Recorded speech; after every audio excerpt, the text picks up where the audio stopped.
Мать замечает, что дочь ведет себя странно после выходных с отцом. Анализ раскрывает правду, и врач в шоке вызывает 911. Прежде чем мы перейдем к этой истории, напишите в комментариях, откуда вы нас смотрите. Находитесь ли вы в Техасе, Калифорнии или где-то совсем далеко? Нам будет очень интересно узнать. А теперь устраивайтесь поудобнее, потому что то, что вы сейчас услышите, останется с вами еще надолго. Napansin Ngi isang ina na kakaiba ang kilos ng kanyang anak matapos ang weekend na kasama ang ama nito. Nang lumabas ang resulta ng pagsusuri, nabunyag ang totoo at sa sobrang pagkagulat, tumawag ang doktor ng siyam isang-isa. Pero bago tayo tuluyang sumabak sa kwento, i-comment nyo muna kung saan kayo nanonood. Nasa Texas ba kayo, California, o nasa malayong lugar? Gusto naming malaman. Ngayon, humanap kayo ng komportabling pwesto dahil ang maririnig na nyo ngayon ay baka manatili sa isip na ng matagal. Simulan na natin. Fluorescent lamps sa hospital corridor ang umaatungal na parang galit na mga insekto. Nakaupo si Marlen Ashford sa malamig na plastik na upuan, halos hindi gumagalaw, at nanginginig ang mga kamay niya na parang mahuhulog ang paper cup ng malamig na kape na ibinigay sa kanya ilang oras na ang nakalipas. Hindi niya maalis ang tingin sa double doors sa dulo ng pasilyo. Ang pintuang iyon papunta sa surgical wing. Doon pumasok ang anak niya mahigit 45 minuto na ang nakalipas. Lumabas mula roon ang doktor na naka-blue scrubs. Seryoso ang mukha, parang walang emosyon. Habang papalapit siya, naramdaman ni Marlen na parang huminto ang kanyang puso. Miss Ashford, mahina ngunit tuwid ang tono ng boses nito. Stable na ang kondisyon ng anak ninyo, pero may kailangan kayong maintindihan. Tumigil siya sandali. Halatang naghahanap ng tamang salita.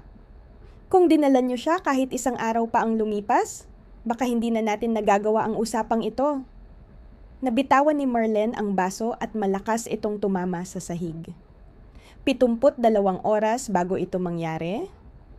Pababa ang araw ng taglagas sa tahimik na kalye ng Meadowbrook, Ohio.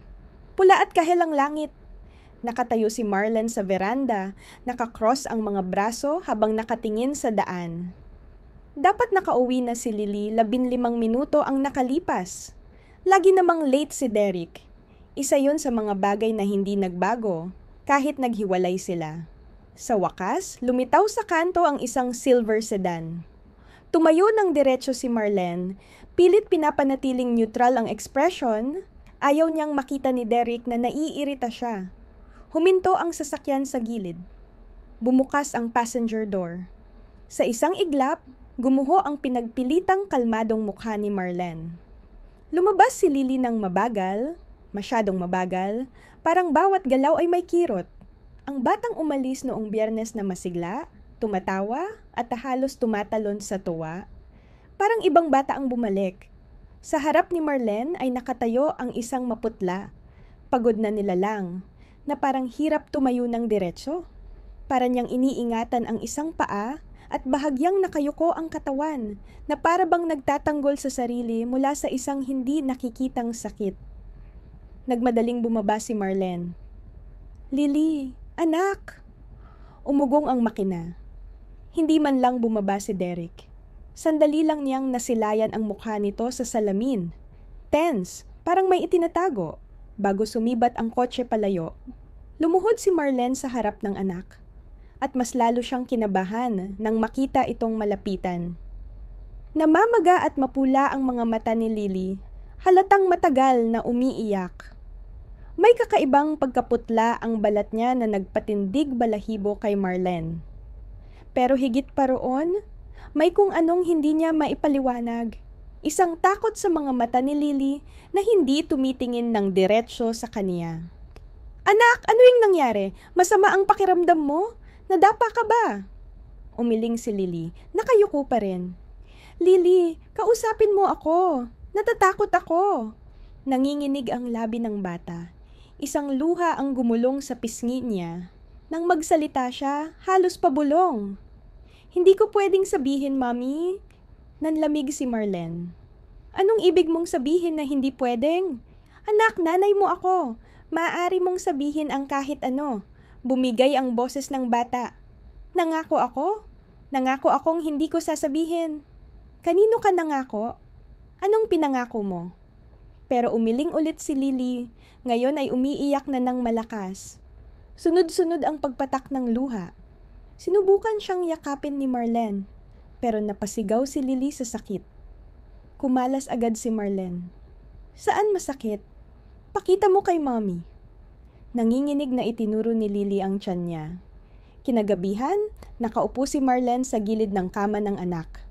Hindi mapakali si Lily. Paminsan-minsan ay umuungol sa kirot at kinukubkob ang sarili habang hinahawakang mahigpit ang tiyan. 4 na beses tumawag si Marlene kay Derek. Lahat napunta sa voicemail. May nangyaring hindi maganda sa weekend na yon. At pinatahimik si Lily tungkol dito. Ang takot sa isip ng anak ay hindi pa niya nakikita kailanman. 3:00 ng umaga, nagising si Marlene sa isang sigaw na hindi niya malilimutan habang buhay. Sumisigaw si Lily, nanginginig, nagpupumiglas mula sa bangungot. Huwag mong sabihin kay Mommy! Huwag mong sabihin! Huwag mong sabihin! Nagmadaling nilapitan ni Marlene ang anak. Marahang yinakap ito. Nang magising si Lily, puno ng hilakbot ang mga mata niya. Mommy! Hikbi niya habang kumakapit sa damit ng ina na parang nalulunod. Mommy, nangako ako. Pero ang sakit sa loob. Hinigpitan ni Marlene ang yakap. Pilit pinapakalma ang anak kahit siya mismo ay nanginginig. Ano man ang pinapasan ni Lily, unti-unti itong kumakain sa loob niya, sinisira siya. Sa emergency room ng Meadowbrook Hospital, 6:00 ng umaga. Halos walang tao. Buhat-buhat ni Marlene si Lily habang nagbubukas ang automatic doors. Nakasandal ang ulo ng bata sa balikat niya, parang wala na itong lakas para itaas iyon. Halos hindi na rin nakatulog si Marlene. Tumingala ang nurse sa front desk, halatang pagod. Paano ko kayo matutulungan? Ang anak ko. Nanginginig ang boses ni Marlene. Masakit ang tiyan niya simula kagabi. Halos hindi makalakad. May mali talaga. Mahigit 40 minuto ang lumipas bago sila tinawag papasok ng doktor. Pagpasok ni Marlene, nanlamig ang dugo niya. Si Dr. William Hartley. Kilala niya ito. 2 taon na ang nakalipas noong nakita niya itong umiinom kasama si Derek sa Christmas party sa country club. Golf buddy ito ng kanyang ex. Mabilis at parang minamadali ang pag-check ng doktor kay Lily. Pinisil lang tiyan, tiningnan ng lalamunan, tenga, temperatura. Hindi umabot ng 5 minuto ang buong exam. Sa tingin ko, sabi niya habang tinatanggal ang gloves, walang nakakaalarma. Medyo mataas ang temperatura pero hindi naman seryoso. Mukhang stomach virus lang. Karaniwan yan sa mga bata. Para siyang sinampal ni Marlene. Stomach virus? Dok, halos hindi siya makatayo. Umiiyak siya sa sakit buong gabi. Ngumiti ang doktor. Isang ngiti na lalo lang nagpaigting sa galit sa dibdib ni Marlene.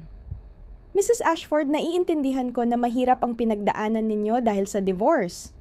Minsan, ang mga bata ay nagkakaroon ng physical symptoms dahil sa emotional stress. Very common iyon. Hindi ito emosyon.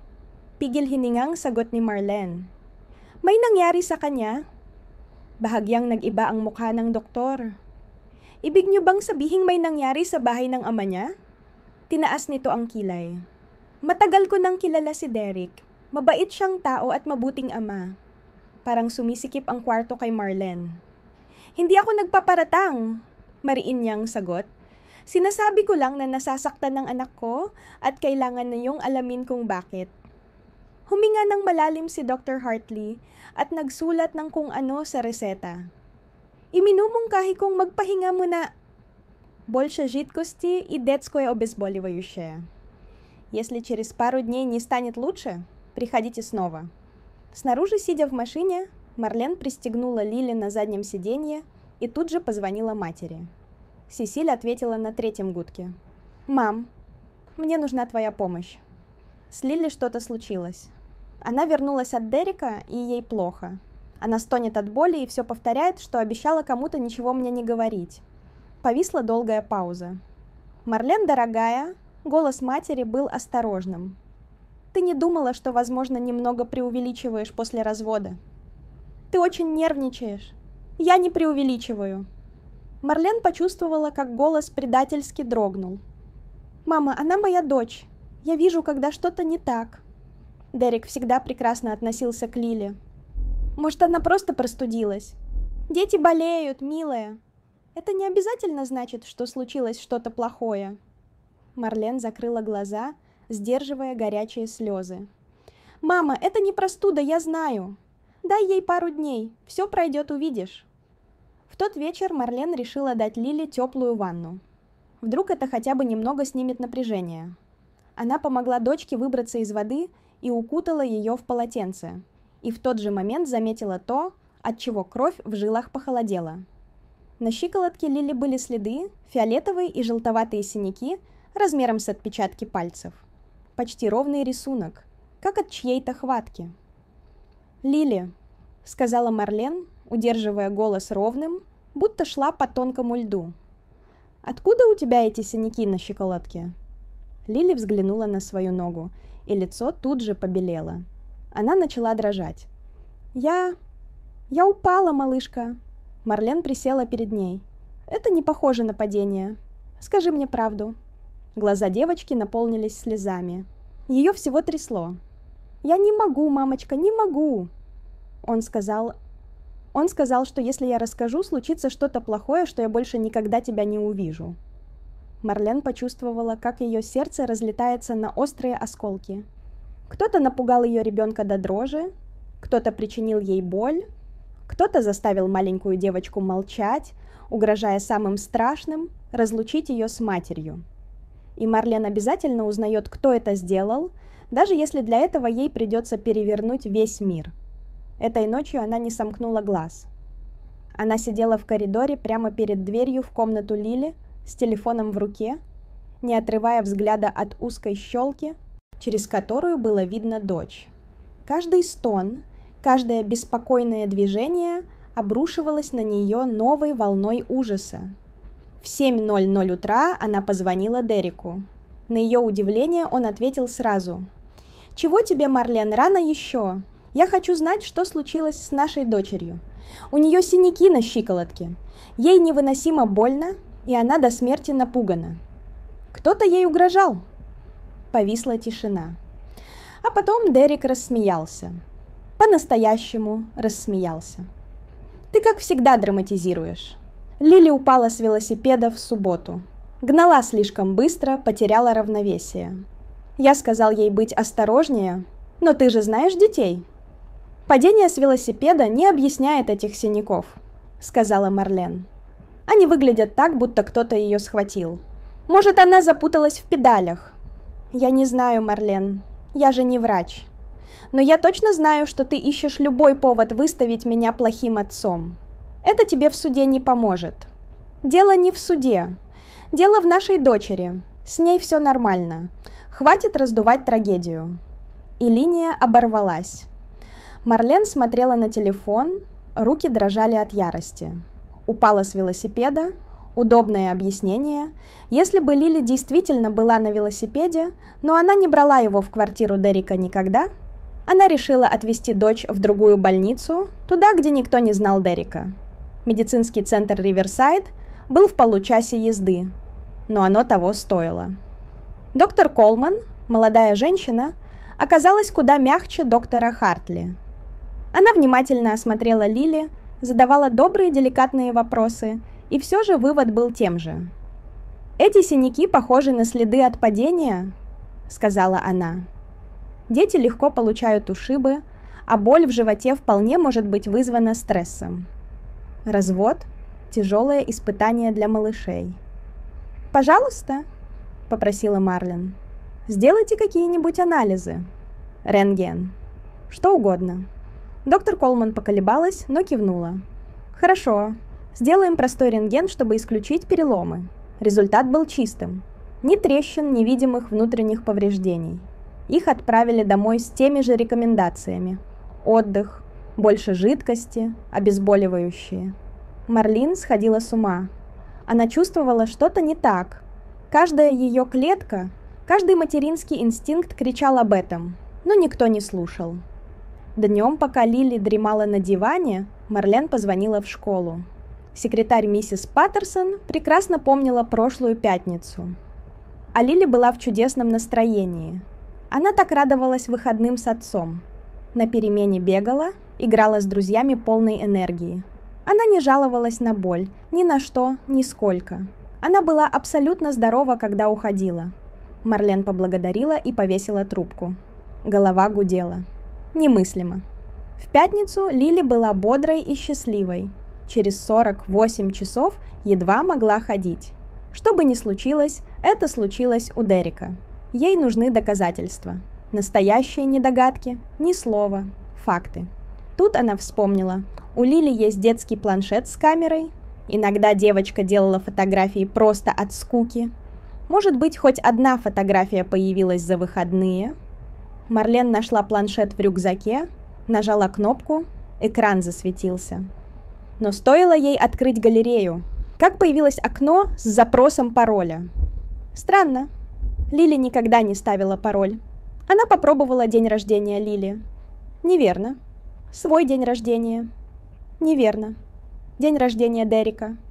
Неверно. Кто-то заблокировал устройство. Кто-то не хотел, чтобы она увидела, что там. Марлен взглянула на спящую дочь, затем снова на экран. Какие бы тайны ни скрывали эти фотографии, она их откроет. Она сидела за кухонным столом, а планшет светился перед ней тусклым прямоугольником. Уже больше часа она подбирала пароли. Кофе остыл, глаза пекло от усталости, но сдаваться она не собиралась. Она попробовала имя любимого мультиперсонажа Лили. Неверно. Имя плюшевого кролика? Неверно. Название улицы, где они жили семьей? Неверно. И тут ее осенило. А что, если пароль поставил вовсе не ребенок? Она ввела день рождения матери Дерека. Неверно. Имя его собаки из детства. Неверно. Пальцы дрожали, когда она набрала дату их развода. Экран разблокировался. Марлен почувствовала, как внутри все опустилось. Это сделал Дерек. Он поставил пароль и выбрал дату, когда их семья распалась. В галерее было 14 фотографий.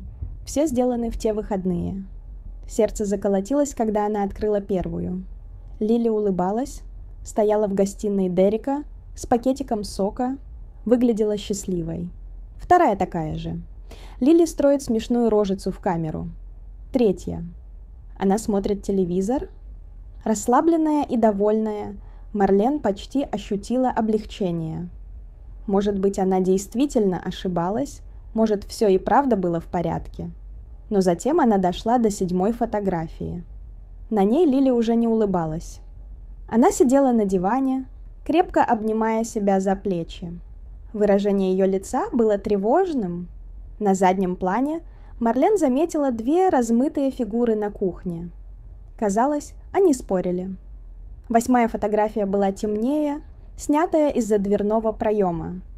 На ней была женщина, которую Марлен никогда раньше не видела. Высокая блондинка с резкими чертами лица и злым выражением. Она указывала кому-то за кадром пальцем, явно раздраженная. 9-я фотография заставила Марлен замереть. Лили явно сделала ее тайком. Снимок был снят с низкого угла, криво. На фото та же блондинка в отчаянии вскидывала руки, а Дерек стоял к ней спиной. Но последняя фотография была самой страшной. На ней Лили сидела на полу ванной, лицо бледное, перекошенное от боли.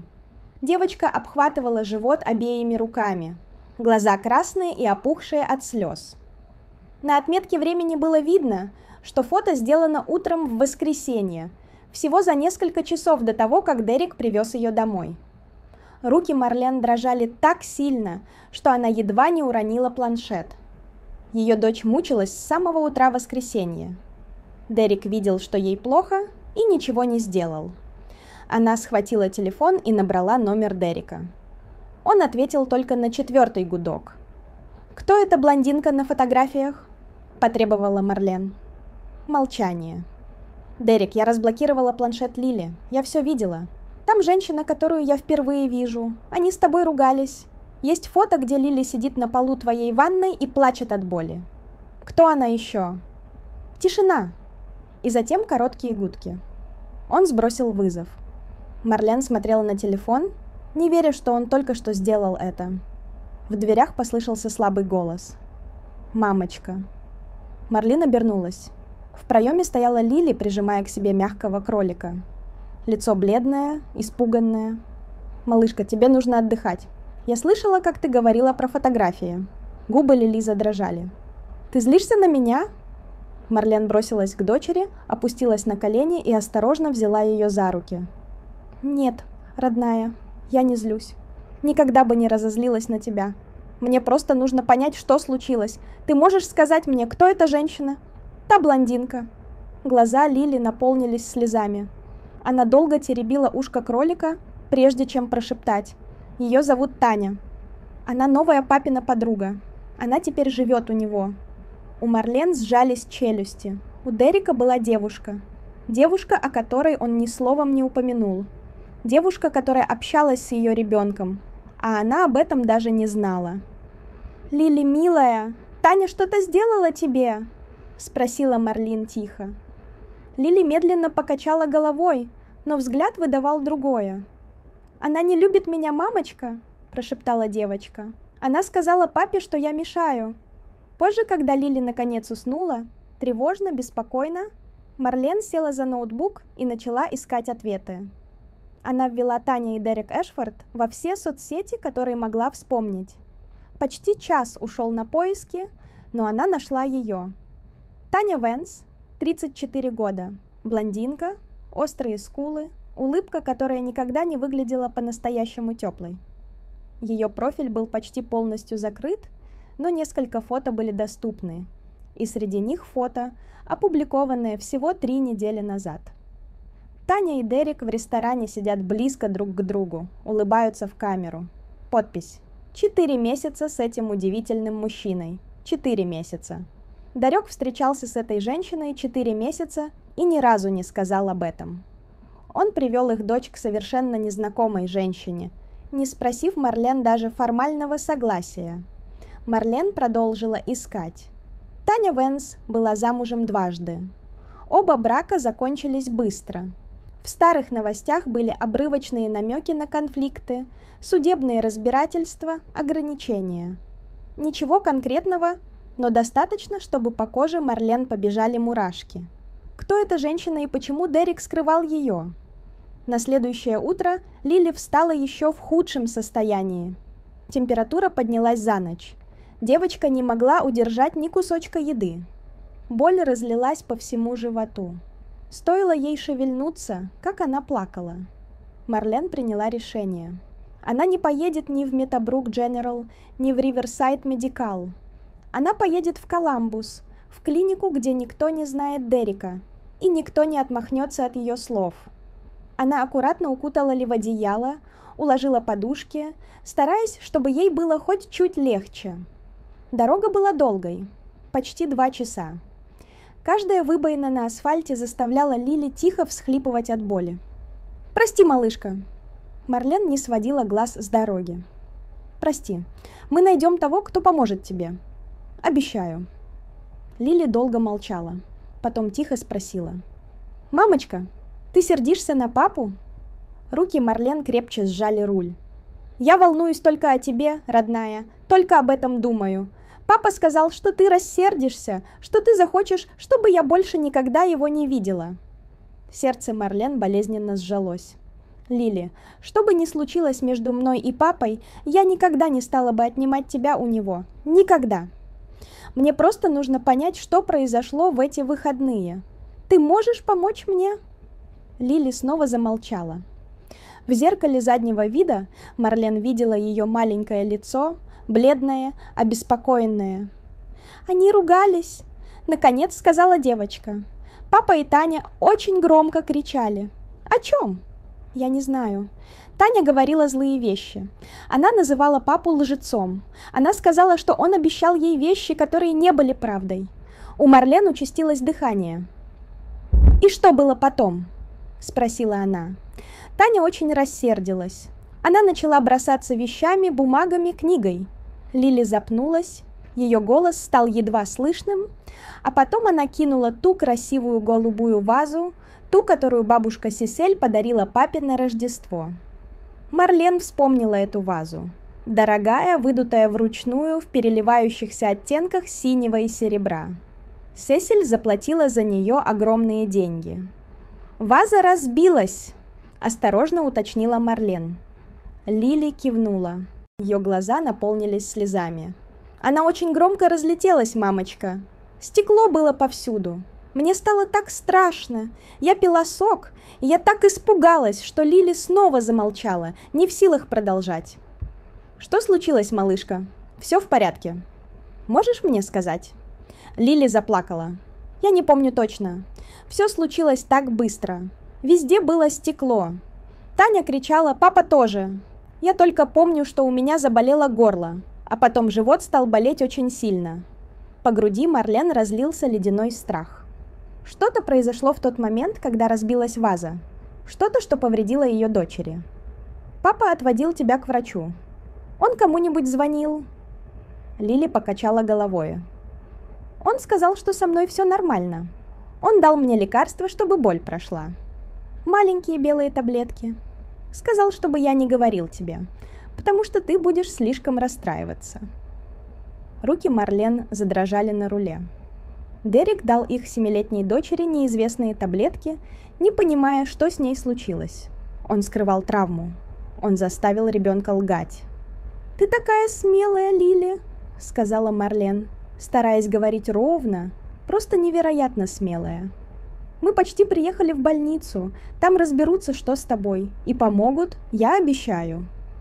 Но глубоко внутри Марлен была напугана до дрожи, потому что начала понимать, то, что произошло в той квартире, было намного страшнее, чем она предполагала. Больница Columbus General была гораздо больше и оживленнее любого медцентра, где Марлен бывала раньше. Зал ожидания был переполнен семьями, пожилыми людьми и маленькими детьми, которые плакали от боли. Но Марлен было все равно. Она думала только о том, чтобы наконец-то найти человека, который прислушается. Она подняла Лили на руки. Девочка была такой слабой, что даже голову держала с трудом, и подошла к стойке регистрации. «Пожалуйста», — сказала Марлен, едва удерживая голос. «Моя дочь очень больна. Она страдает уже несколько дней. Никто не может понять, что происходит. Пожалуйста, помогите ей». Регистратор посмотрела на бледное лицо Лили и сразу же подняла трубку. «Я вызываю педиатра прямо сейчас». Через 20 минут медсестра провела их в смотровую. Марлен аккуратно уложила Лили на кушетку и взяла ее за руку, тихо шепча слова поддержки. Кожа девочки была горячей, дыхание прерывистым, слабым. Дверь открылась, и вошел мужчина лет 60. Седые волосы, добрый взгляд за очками в тонкой оправе, спокойная уверенность, от которой Марлен впервые за долгое время почувствовала каплю надежды. «Я доктор Реймонд Белик», — представился он, пожимая Марлен руку. «Tatlong dekada na akong pediatrician. Sabihin mo sa akin ang lahat mula sa simula», wika niya. At ikinuwento ni Mарлен kung paano bumalik si Lily mula kay Derek na halos hindi makalakad.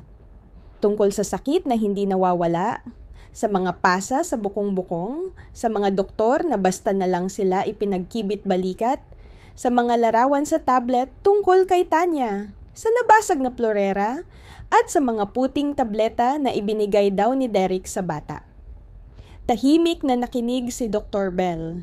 Hindi siya sumingit, hindi umiwas ng tingin, hindi nagpakita ng pagdududa. Nakikinig lang siya at habang tumatagal, mas lalong seryoso ang ekspresyon ng kanyang mukha. Pagkatapos magsalita ni Mарлен, tumango siya. "Miss Ashford, gusto kong malaman niyo na naririnig ko kayo. At nakikita kong may tunay na seryosong nangyayari dito." Namuo ang luha sa mga mata ni Mарлen. Pagkatapos ng ilang araw ng pagod, pangamba, at pakiramdam na wala nang nakikinig sa kanya, napakalaking bagay ng mga salitang iyon.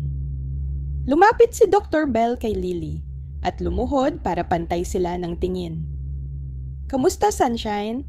Ako si Dr. Bellick. Tutulungan kitang gumaan ang pakiramdam mo, okay? Pero kailangan mo na kitang suriin. Pwede mo bang ituro kung saan pinakamasakit?" Itinuro ni Lily ang tiyan niya. Nanginginig ang maliit niyang kamay.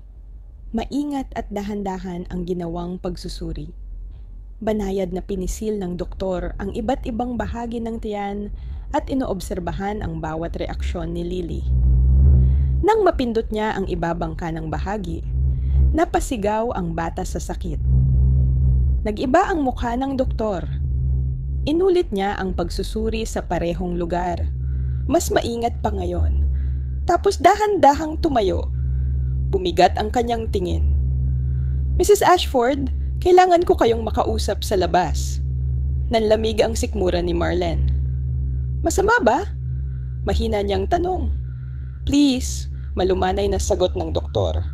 "Lumabas lang po tayo sandali." Nanatili ang nurse sa tabi ni Lily habang sumunod si Marlene kay Dr. Bell palabas. Maingat nitong isinara ang pinto. Humarap sa kanya at kalmadong nagsabi, "Magpapa-blood test ako at ultrasound agad. Namamaga ang tiyan ng anak ninyo at nakikita ko ang ilang palatandaan na dapat pagtuunan ng pansin. May isang bahagi na sobrang masakit kapag diniinan. Posibleng may nagpapasiklab sa loob." "Ano po ang iniisip nyo? Ano po yon?" Bulong ni Marlene. "Hindi muna ako manghuhula hanggat wala pa tayong sapat na datos. Pero isang bagay ang sigurado. Tama ang kutob ninyo. Hindi ito virus. Hindi ito stress. May nangyayari sa loob ng katawan ng anak nyo at kailangan nating malaman kung ano bago pa lumala." Parang gumuho ang mundo ni Marlene. Sa isang banda, gumaan ang dibdib niya dahil may doktor na sa wakas naniwala sa kanya. Pero kasabay noon ang matinding takot. Ano kaya ang madidiskubre nila? Gaano po katagal ang mga test? Tanong niya, halos hindi marinig. Mga 1 oras bago lumabas ang resulta ng dugo. Pero ang ultrasound, gagawin natin ngayon. Saglit tumigil ang doktor at marahang inilapat ang kamay sa balikat niya. "Mrs. Ashford, tama ang ginawa niyong pagdala sa kanya rito. Maraming magulang ang naniwala na sana sa sinabi ng mga naunang doktor. Pero hindi kayo sumuko. At posibleng, yan ang dahilan kung bakit ligtas pa ang anak niyo ngayon." Umuulit-ulit sa isip ni Marlene ang mga salitang iyon habang dinadala si Lily para sa ultrasound. Mailigtas ang buhay niya. Ganito ba katindi ang sitwasyon? Naiwan siyang mag-isa sa silid, nakatitig sa dingding, nagdarasal na sana ay mabuti ang resulta. Pero handang-handa rin sa pinakamasama. Makalipas ang 45 minuto, bumalik si Dr. Bellick. Maputla ang mukha at bahagyang tensyonado ang mga kamay. "Mrs. Ashford," mahina niyang sabi, "may nakita kami sa ultrasound, isang bagay na hindi dapat nasa loob ng katawan ng anak niyo." Napatayo si Marlene. Nanghina ang mga tuhod niya. Ano? Ano ang nakita niyo?" Huminga ng malalim ang doktor. "May dayuhang bagay sa loob ng anak niyo ay magpapasitiskan ako para mas malinaw ang imahe. Pero kailangan ko kayong tanungin ng isang napakahalagang bagay." Diretso siyang tumingin sa mga mata ni Marlene. "May ideya ba kayo, kahit kaunti, kung paano maaaring may pumasok na ganoong bagay sa katawan ng anak niyo at bakit walang agarang nakapansin?" Malamig at walang amoy ang silid ng CT scan. Nasa makitid na mesa si Lily, napakaliit at sobrang marupok sa ilalim ng malaking makinang iyon. Nasa likod ng protective glass si Marlene kasama si Dr. Bellick. Pinapanood kung paano unti-unting isinusuot ang anak niya sa loob ng scanner. "Napakatapang niya," bulong ng technician. Hindi makasagot si Marlene. Nilunok ng takot ang boses niya. Dayuhang bagay, paulit-ulit na pumapasok sa isip niya. Paano? Bakit? Saan nanggaling? 15 minuto lang ang scan, pero para kay Marlene, parang 15 oras iyon. Pagkatapos, Dinala ng nurse si Lily pabalik sa kwarto at isinama naman ni Dr. Bellick si Marlene sa maliit na opisina para ipakita ang resulta. Umupo siya sa harap ng computer at binuksan ang mga larawan. Nasa screen ang parang kalahating mapa ng maliit na mundo sa loob ng anak niya. Mga organo, buto, anino. Hindi maintindihan ni Marlene kung ano ang dapat tinitingnan. Itinuro ng doktor ang isang maliwanag na puting tuldok. "Ito!" mahina niyang sabi. "Kita nyo?" Lumapit si Marlene. Isang puting marka, maliit, parang kasing laki ng isang maliit na bola. Nasa ibabang bahagi ng tiyan at kapansin-pansing maliwanag kumpara sa kulay abo na paligid. "Ano po yan?" bulong niya. Pinalaki ng doktor ang imahe. Mas malinaw ang hugis ngayon. Hindi ito bilog. Hindi pantay ang mga gilid. Matatalim, tagpi-tagpi. Napasinghap si Marlene. "Parang piraso ng kung ano?" paliwanag ng doktor. Base sa densidad niya at kung paano lumilitaw sa larawan, mukhang baso. Baso. Tumama iyon kay Marlene gaya ng malakas na hampas. Kumapit siya sa gilid ng mesa para hindi matumba. "Baso. Paano makakapasok ang baso sa loob ng anak ko?" "Iyan ang gusto kong tulungan ninyo akong maintindihan," sabi ng doktor. Seryoso ang muka. "Binanggit niyo kanina na may nabasag na plorera sa apartment ng dating asawa niyo at malapit doon si Lily." Parang biglang nagliwanag ang isang eksenang pinipilit kalimutan ni Marlene. Mga sinabi ni Lily sa sasakyan. Ang sigawan ni na Derek at Tanya. Ang asul na plorera. Ang mga piraso. Ang pag-inom ni Lily ng juice. Ang reklamo niya na masakit ang lalamunan. Pati tiyan. Kung paano siya natakot, kinuha ang baso at mabilis na uminom. "Diyos ko!" hingal ni Marlene. Nalunok niya noong nabasag ang plorera. Posibleng hindi na niya maituloy. Sobrang bigat ng takot. Marahang tumango ang doktor. Maaring may maliit na piraso na napunta sa bibig niya habang magulo ang sitwasyon. Posibleng napunta sa inumin. O baka naman, nalanghap niya nang bigla siya natakot. Hindi laging naiintindihan ng mga bata kapag may nalunok silang maliit na bagay. Pero nangyari ito ilang araw na ang nakalipas. Ang tagal na niyang naghihirap. Bakit hindi siya dinala ni Derek sa ospital? Siya lang ang makakasagot niya ng malinaw. Tense ang boses ng doktor. Parang sobrang kintab at higpit ng isang string. "Pero may isa akong masasabi," dagdag niya. "Yung pirasong iyon, nakasugat. Nagdulot ito ng maliit na pagkapunit sa dingding ng bituka at nag-inflame ang lugar na yon. Kung hindi natin yan agad aalisin, kakalat ang impeksyon." Pumatak ang mga luha sa pisngi ni Marlene. "Mamaayos ba siya? Pakiusap. Sasabihin niyo ba sa akin na magiging okay ang anak ko?" Tumayo ang doktor, inilagay ang dalawang kamay sa balikat niya, at tumingin diretso sa mga mata niya. "Kailangan ng anak niyo ng operasyon ngayong gabi. Nakipag-ugnayan na ako sa pinakamagaling naming pediatric surgeon. Siya na mismo ang naghahanda ngayon sa operating room." Saglit siyang tumigil. "Malubha ang sitwasyon, Mrs. Ashford. Hindi ko kayo gustong paasahin, pero nahanap natin ito sa tamang oras. Kung naghintay pa kayo ng 1 o 2 araw, posibleng kumalat ang impeksyon sa buong katawan. Iba ang kahihinatnan noon." Naalala ni Marlene ang mga doktor na nagpauwi lang sa kanila. Yung nagsabi na normal lang yon, na stomach bug lang daw. Yung nagbigay hint na OA lang siya. Kung nakinig siya noon, baka hindi niya tinapos ang iniisip. "May isa pa," sabi ni Dr. Bellick at bumaba ang tono ng boses niya. "Bilang doktor, tungkulin kong i-report ang mga kaso kung saan maaaring nalagay sa peligro ang isang bata.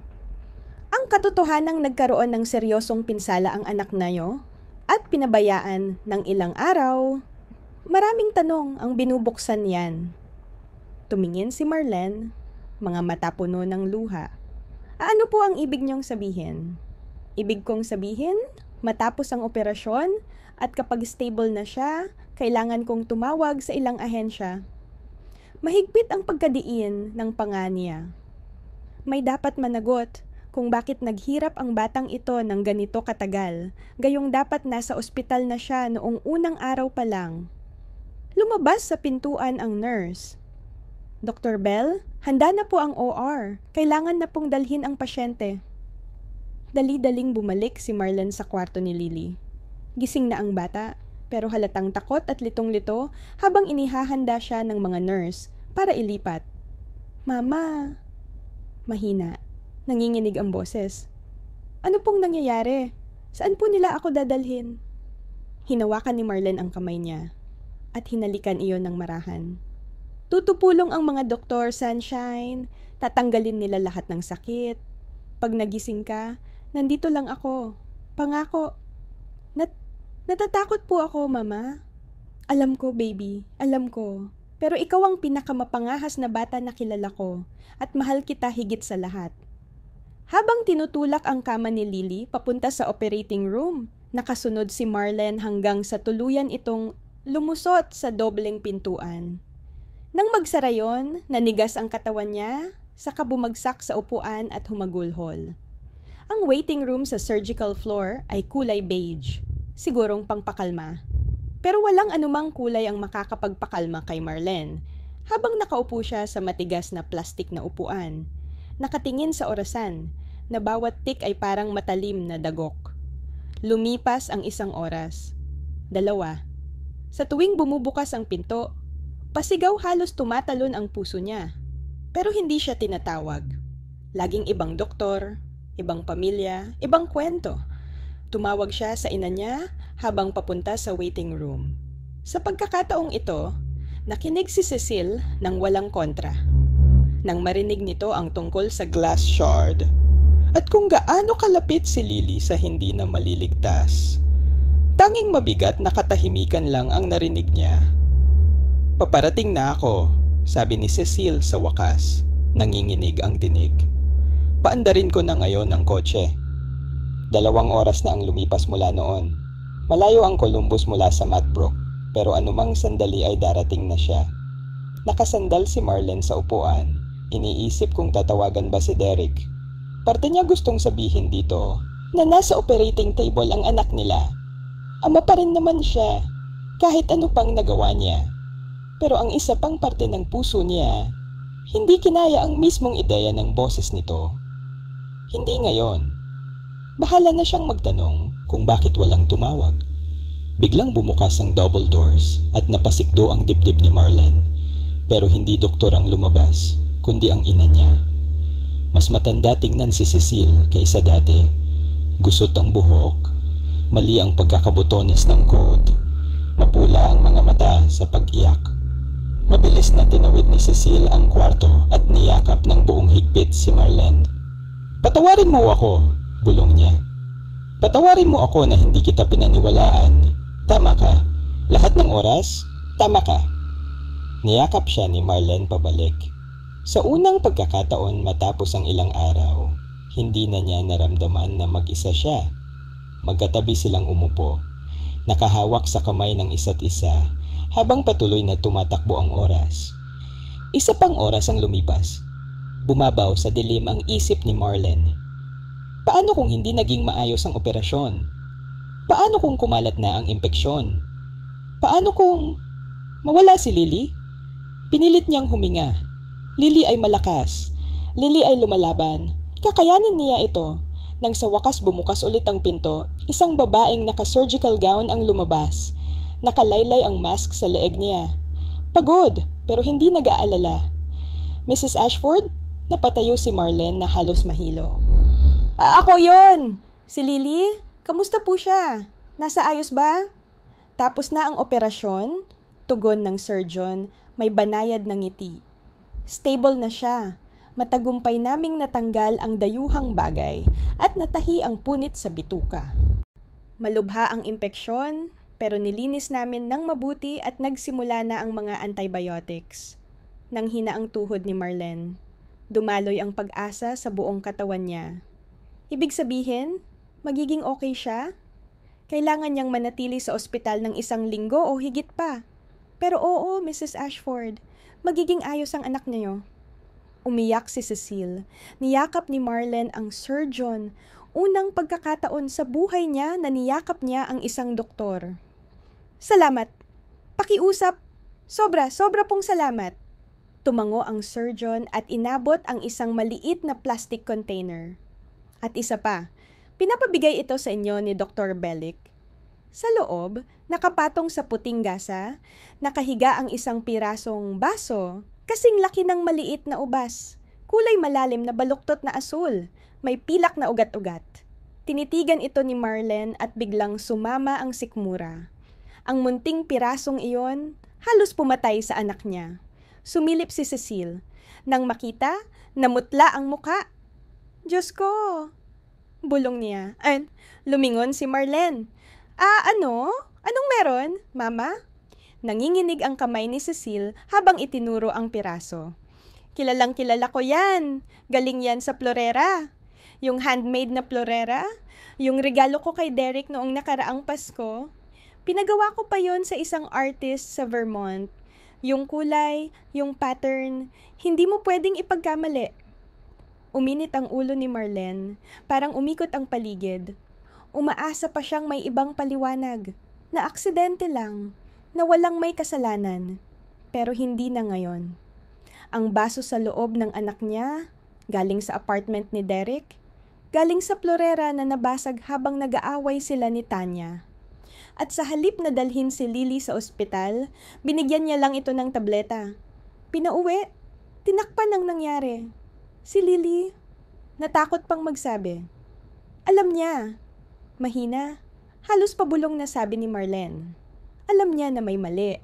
Alam niya pero wala siyang ginawa. Umiyak si Cecile, hindi na nagtatago. Ako pa naman ang nagbigay ng Florera. Akala ko mabuti siyang ama. Pinanigan ko pa siya. Sinabi ko pang nag-i-exaggerate ka. Paano ako naging ganito kabulag? Hindi pa nakakasagot si Marlene nang lumabas si Dr. Bell sa pinto. Mabigat ang mukha nito. Mrs. Ashford, nakita ko ng fragment at naidokumento na lahat. Kailangan ko nang tumawag. Itinaas niya ang cellphone at napansin ni Marlene na nanginginig ang kamay nito. Sa ngayon, dahil sa nahanap natin, obligasyon kong i-report ito bilang doktor at bilang tao. Lumayo siya sa koridor at nagsimulang mag-dial. Pinanood siya ni Marlene kung paano tumigas ang ekspresyon niya, naging matibay at tiyak. Hindi niya narinig ang buong usapan, pero isang pangungusap ang malinaw. May kaso ako ng matinding panganib sa isang bata na kailangan i-report. Nakapasok si Marlene kay Lily 2 oras pagkatapos ng operasyon. Nakahiga ang bata sa malaking kama, para siyang munting sisiw na naligaw sa gitna. May mga tubo at wire sa paligid, marahang tumutunog ang mga makina. Pero gising siya. Nang makita ang ina, bahagyang lumiwanag ang kanyang muka. "Mama!" bulong niya. Dali-daling pumunta si Marlene sa tabi niya. Maingat para hindi mahipo ang mga kagamitan. Kinuha niya ang maliit na kamay ni Lily at idiniin sa pisngi niya. Umaagos ang mga luha. "Nandito ako! Sunshine! Nandito lang ako! Ang tapang-tapang mo!" Pipo, kinumpuni nila ako? Halos wala sa boses? Oo, baby. Tinanggal nila lahat ng nagpapasakit sa'yo. Magiging mas magaan na ang pakiramdam mo. Pumikit si Lily sandali. Saka muling dumilat. "Mama, hindi po ako trouble?" Parang nadurog ang puso ni Marlene. "Hindi, mahal ko. Hindi, wala kang kasalanan. Kahit kaunting-kaunti, naiintindihan mo, wala." Nasa pinto si Cecile, luhaan, nakatingin sa apo niya na para bang natatakot lumapit. Pagkatapos ay marahan siyang lumapit. "Lola," bulong ni Lily. Lumuhod si Cecile sa tabi ng kama at hinawakan ang kabilang kamay ng bata. "Nandito ako, apo. At patawarin mo ako. Patawad, patawad." Matagal silang nanatiling ganoon, nakahawak-hawak, 3 taong pinagdugtong ng sakit at ginhawang halos hindi masukat. Sa labas, abala ang ospital. Pero sa kwartong iyon, parang huminto ang oras. Pumasok ang nurse at chinek ang mga makina. Magaling ang recovery niya, sabi niya na may mabait na nangiti. Totoo ang sabi ng surgeon, maliit pero matinding fighter itong batang ito. Pagkaalis ng nurse, tumingin si Lily kay Marlene, pagod pero gising ang mga mata. Ma'am, maaari ko ba sa'yo sabihin ang isang bagay? Siyempre anak, pwede mo akong kausapin tungkol sa kahit ano. Malalim na huminga si Lily. Ayokong may itago sa'yo, mama. Pero sabi ni Papa, kailangan ko raw. Sabi niya, kapag sinabi ko sa'yo kung ano ang nangyari, magagalit ka ng sobra at aalisin mo siya sa buhay namin magpakailanman. Sabi niya, hindi ko na siya makikita. At kasalanan ko raw yon. Ramdam ni Marlene ang pag-alon ng matinding galit sa loob niya. Pero pinanatili niyang banayad ang boses. Hindi yan totoo, Lily. Hindi dapat sinabi ni Papa, yan. Hindi ka dapat pinipilit magtago ng mga sikreto na nakakasakit sa'yo. Hindi pa tapos, mama, tuloy ni Lily, nanginginig ang boses. Nang nabasag yung base, sobrang sakit na ng tiyan ko. Sinabi ko kay Papa, paulit-ulit ko siyang tinawag. Pero sabi ni Tanya, nagpapapansin lang daw ako, na nagdadrama daw ako. Umaling-awngaw ang pigil na hindi makapaniwalang tunog mula kay Cecile, pero nanahimik siya. Binigyan ako ni Papa ng mga puting tabletas. Diretsong sabi ni Lily. Sabi niya, giginhawa raw. Pero hindi naman. Mas sumakit. Umiiyak ako buong Sabado ng gabi. Tuluyan nang tumulo ang luha niya. Nagmakaawa ako sa kanya na tawagan ka, Mama. Nagmakaawa ako. Napahikbi siya. Pero sabi niya, hindi. Sabi niya, gagamitin mo raw yun laban sa kanya sa korte. Pumikit si Marlene. Pilit pinapakalma ang sarili para hindi bumigay ang emosyon. Pinahirapan ni Derek ang anak nila ng ilang araw dahil lang takot siyang matalo sa kaso ng custody. Inuuna niya ang sarili niyang interes kaysa sa kalusugan ng anak niya. Kahit pabuhay nito ang kapalit. May isa pa, bulong ni Lily. Yung hindi ko pa nasasabi sa'yo. Dahan-dahang minulat ni Marlene ang mga mata. Ano yun, anak? Sige, sabihin mo sa akin. Nag-atubili si Lily. Kita ang takot sa mukha niya. Bago niya ako ibinalik sa bahay, pinapractice niya ako. Pinapamemorize niya yung sasabihin ko sa'yo. Anak, practice? Ano tungkol saan? Yung sasabihin ko sa'yo. Na nahulog ako sa bisikleta. Pinaparehearse niya sa akin paulit-ulit hanggang masabi ko ng tama. Nanginginig na ang boses niya habang tuluyang bumuhos ang luha. Sabi niya kapag sinabi ko ang totoo, may masamang mangyayari. Sabi niya pupunta ang pulis at kukunin nila ako sa inyong dalawa. Sabi niya titira daw ako sa ibang tao. Parang nasusuka si Marlene. Pinilit ni Derek ang 7 taong gulang nilang anak na magsinungaling, tinakot gamit ang pinakamasasakit na bagay para lang manahimik siya. Lily, makinig ka sa akin mabuti, sabi ni Marlene. Matatag pero puno ng pagmamahal. Walang kukuha sa'yo. Walang manghihiwalay sa atin. Ang pulis, trabaho nilang tulungan ang mga bata. Hindi ka nila kukunin sa mga magulang na nagmamahal sa'yo. Sinabi yan ni Papa dahil natatakot siyang mapahamak. Pero hindi yan totoo. Bahagyang lumuwag ang balikat ni Lily. Totoo? Bulong niya. Totoo talaga? Oo, anak. Ligtas ka na ngayon. Kasama mo ako at hindi ka na muling mapipilit na magtago ng ganitong masasamang sikreto. Sa pintuan nakita ni Marlene ang seryosong mukha ni Dr. Bell. Kumaway siyang bahagya. Humihiling na makausap si Marlene sa labas. Hinalikan ni Marlene ang noo ni Lily, nangakong babalik agad at sumunod sa doktor. Nai-inform na ang authorities, mahinang sabi ng doktor. Paparating na ang detective para kunin ang mga pahayag. Naabisuhan na rin ang Child Protective Services. Tumango si Marlene. At ano ang mangyayari pagkatapos? Sa ngayon, ang focus natin ay ang paggaling ng anak mo. Pero, Mrs. Ashford, kailangan kong sabihin sa inyo, huminto siya. Maingat sa pagpili ng mga salita. Kakausapin ng detective ang dating asawa ninyo at posibleng may maging kaso laban sa kanya. Ayos, matigas na sagot ni Marlene, nagulat siya sa lamig ng tono niya. Deserve niya yon. Tinitigan siya ng doktor ng matagal. May isa pa, nag-run kami ng additional blood test. Yung puting tabletas na binanggit ng anak ninyo, nakakita kami ng bakas ng gamot sa dugo niya. Nanlamig ang dugo ni Marlene. Anong gamot? Sumikip ang panga ng doktor. Mas gusto kong hintayin ang kumpletong report, pero may masasabi na akong isang bagay. Hindi iyon gamot na pangbata. Kinabukasan ng umaga, nagising si Marlene sa inuupuan niyang silya katabi ng higaan ni Lily. Masakit ang likod at leeg niya, pero hindi siya umalis kahit inalok siya ng mga nurse ng folding bed sa family area. Mahimbing pa rin ang tulog ni Lily at mas maganda na ang kulay ng mukha niya. Umeepekto ang antibiotics, unti-unting lumalaban ang katawan sa impeksyon. Pero alam ni Marlene, hindi lang pisikal ang kailangan pagdaanan ng anak niya. Isang mahinang katok ang umagaw sa katahimikan. Pumasok si Dr. Bell kasama ang isang babaeng nakaputing coat na hindi pa kilala ni Marlene. Mrs. Ashford, ito si Dr. Patricia Webb. Siya ang toxicologist namin. Agad bumilis ang tibok ng puso ni Marlene. Toxicologist? Please, sabihin niyo sa akin kung ano ang nakita niyo. Lumapit si Dr. Webb, hawak ang folder. Profesional ang muka, pero may bakas ng pag-aalala. Tapos na ang blood analysis ng anak ninyo. Tulad ng nabanggit ni Dr. Bell, may nakita kaming gamot na hindi dapat nasa katawan ng isang bata.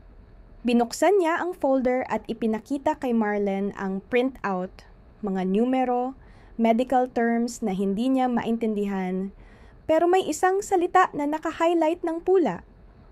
Ang gamot na ito ay warfarin, paliwanag ni Dr. Webb.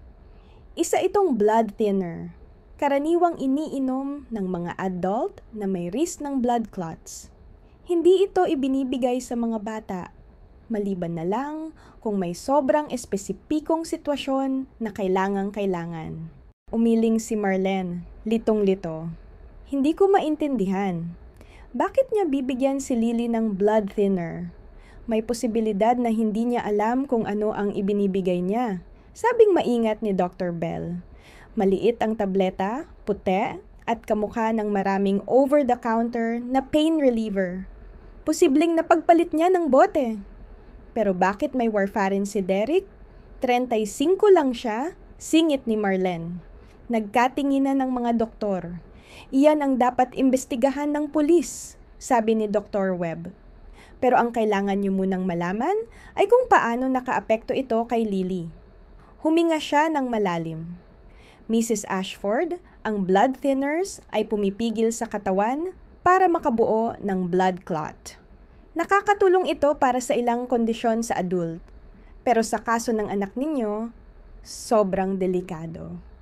May maliit siyang punit sa intestinal wall dahil sa basag na salamin. Sa normal na sitwasyon, nagsisimula ng maghilom ang katawan habang lumalaban sa impeksyon. Pero dahil may blood thinner sa sistema niya, nahirapan ang katawan niyang magsara ng sugat. Marlene Prosyeptala. Naramdaman kong biglang luminaw ang lahat. Nakakatakot sa tindi. Ibig sabihin, yung mga tableta ang pumipigil sa katawan ni Lily na maghilom. Kaya ang bilis kumalat ng impeksyon. Kaya ang bilis niyang lumala sa loob lang ng ilang araw. Isinara ni Dr. Webb ang folder. Kung nagpatuloy siyang uminom ng gamot na yun nang walang tamang gamutan, pwedeng naging nakamamatay ang internal bleeding. Bumagsak si Marlene pabalik sa upuan. Nanginginig ang tuhod na parang hindi na siya kayang dalhin. Si Derek ang nagbigay sa anak nila ng mga tableta na pumigil sa natural na paghilom ng katawan nito. Hindi man sinasadya, dahil sa kamangmangan o kapabayaan, mas lalo lang niyang pinalala ang sitwasyon. At may isa pa, mahina pero seryoso ang tono ni Dr. Bell. Kinuha niya ang telepono at ipinakita kay Marlene ang isang larawan. Nabanggit mo na may mga kuha si Lily sa tablet noong weekend na enhance ng detective ang isa sa mga iyon. Ipinakita ng larawan ang dresser ni Derek, katabi ng bote ng sabon at basong may toothbrush. May nakatayong maliit na orange na boteng pangreseta. Bahagyang basa ang label. Hindi namin mabasa ng buo ang etiketa, paliwanag ni Dr. Bell, pero sapat na kung ano ang malinaw. Reseta ito ng warfarin at ang pangalan sa bote, hindi kanya. Lumapit si Marlene para pagmasdan. Malabo ang mga letra, pero nakita niya ang ilang unang titik. Tanya! Mahina niyang sabi. Parang kay Tanya talaga ang gamot, dagdag ni Dr. Bell. Ibig sabihin, kinuha ng dating asawa mo ang reseta ng girlfriend niya at ibinigay sa anak niyong hindi niya man lang naiintindihan kung anong gamot iyon o ano ang epekto. Napaisip si Marlene tungkol kay Tanya. Ang dalawang mabilis na nauwi sa hiwalayang mga kasal nito, ang mga restraining order. Mayroon ba itong iniindang kondisyon na nangangailangan ng blood thinner? Gugustuhin ng detective na makausap pareho ang ex-husband mo at ang girlfriend niya, patuloy ni Dr. Bell. Iba na ang takbo ng buong investigasyon dahil sa bagong impormasyong ito. Sa sandaling iyon, lumitaw si Cecil sa pintuan, maputla ang muka. Marlene, kailangan mong makita to. Iniabot niya ang telepono. Nakatampok sa screen ang isang lokal na balita. May malaking headline, lalaki mula sa Metbrook, pinaghahanap para sa pagtatakda ng anak sa panganib. Nasa ilalim ang litrato ni Derek. Nangangatog ang kamay ni Marlene habang binabasa ang artikulo. Hinahanap daw ng pulis si Derek Ashford, kaugnay ng insidente sa kanyang 7 taong gulang na anak. Hindi siya nakita sa apartment o trabaho simula pa kahapon. Nawawala rin ang sasakyan niya. Hinihiling sa publiko na magbigay impormasyon. Tumakas siya, sabi ni Marlene. Halos walang emosyon ang boses. Nalaman niyang iniimbestigahan siya, kaya tumakbo. Mabigat ang tango ni Dr. Bell. Tumawag ang pulis mga 1 oras na ang nakalipas. Pumunta sila sa apartment niya kagabi.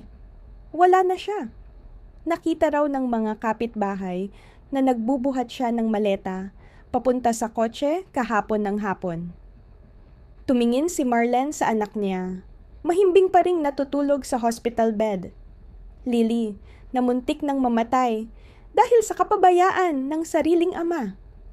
Ang taong dapat sana'y nagpoprotekta ay siya pang naglagay sa kanya sa panganib. At ngayon, imbes na harapin ang ginawa, pinili pa nitong tumakas. Hahanapin nila siya, matatag na sabi ni Cecil, hawak ang balikat ni Marlene.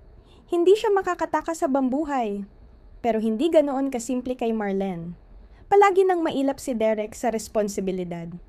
Kahit noong kasal pa sila, gumawa siya lagi ng paraan para umiwas sa pananagutan. Tahimik siyang nagdasal na sana, ngayon ay iba.